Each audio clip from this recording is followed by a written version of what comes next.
बेरोजगारों को लग सकता है एक जोरदार झटका। मैं आपको बताते चलूँ कि बिहार में गठबंधन टूटती है तो बेरोजगार युवाओं और किसानों को, छात्र और नौजवानों को, बेरोजगारों को झटका लग सकता है। इसलिए मैं कह रहा हूँ कि बिहार में नीतीश कुमार की सरकार और तेजस्वी यादव की सरकार ने मिलकर जिस तरह से बेरोजगारों को रोजगार देना शुरू किया था, हालांकि बिहार में शिक्षकों को और भी कुछ विभाग हैं जिनमें ज़्यादातर रोजगार का सृजन किया गया था, लेकिन कुछ ऐसे भी विभाग हैं जहां पर नीतीश कुमार ने, तेजस्वी यादव की सरकार ने उन्हें सिर्फ और सिर्फ बरगलाए रखा। जैसे कि 72,000 सांख्यिकी स्वयंसेवकों और संविदा कर्मियों को, 5.5 लाख संविदा कर्मियों को सरकार बरगला कर रखी थी। उसके बाद जो है नीतीश कुमार ने और सारे विभागों में, जैसे शिक्षक का विभाग हो, बिहार पुलिस का विभाग हो, उन सभी में नियुक्तियां भर दी, लेकिन संविदा कर्मियों और सांख्यिकी स्वयंसेवकों को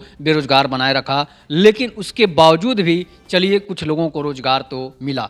अब क्या होगा कि जब जदयू और राजद की गठबंधन टूटती है तो बेरोजगारों के मुंह पर ताला लग जाएगा, बेरोजगारों के जीवन पर ताला लग जाएगा, बेरोजगारों के साथ नाइंसाफ़ी हो जाएगी। इसलिए कि एनडीए गठबंधन जो है वो बेरोजगारों को हमेशा नौकरी के बारे में सोचती ही नहीं है। सिर्फ और सिर्फ जो है सिर्फ सेना में, फौज में ही नौकरियां निकालती है, बाकी कोई विभागों में नौकरियां नहीं आती है। ये बीजेपी गठबंधन का जो है मैनिफेस्टो में है कि नौकरी नहीं देना है। तो नीतीश कुमार और एनडीए गठबंधन की सरकार बनती है, बीजेपी की सरकार बनती है तो बेरोजगारों को बड़ा झटका लग सकता है। मैं आपको इसलिए बता रहा हूं कि 2014 के चुनाव से बाद, जब से नरेंद्र मोदी सत्ता में आए हैं, तब से जहां भी बीजेपी की सरकार बनती है वहां बेरोजगारी चरम सीमा पर पहुंच जाती है, नौकरी नगण्य हो जाती है। इसलिए कि आपने देखा होगा कि रेलवे में कितने सालों से बहालियां नहीं आ रही है, और भी बहुत सारे विभाग हैं, प्रखंडों में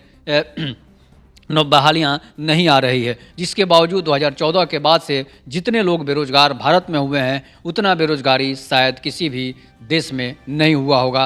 कांग्रेस की सरकार थी तो अच्छी बात है कि कांग्रेस की सरकार थी तो बेरोजगारों को नौकरी मिलता था। बैंक विभाग हो या फिर आईबीपीएस का एग्ज़ाम देना हो या फिर रेलवे के एग्ज़ाम देना हो, भले ही 4 साल 5 साल के बाद फॉर्म भरने के बाद बहाली एग्ज़ाम होती थी, लेकिन बहालियाँ हमेशा आती रहती थी।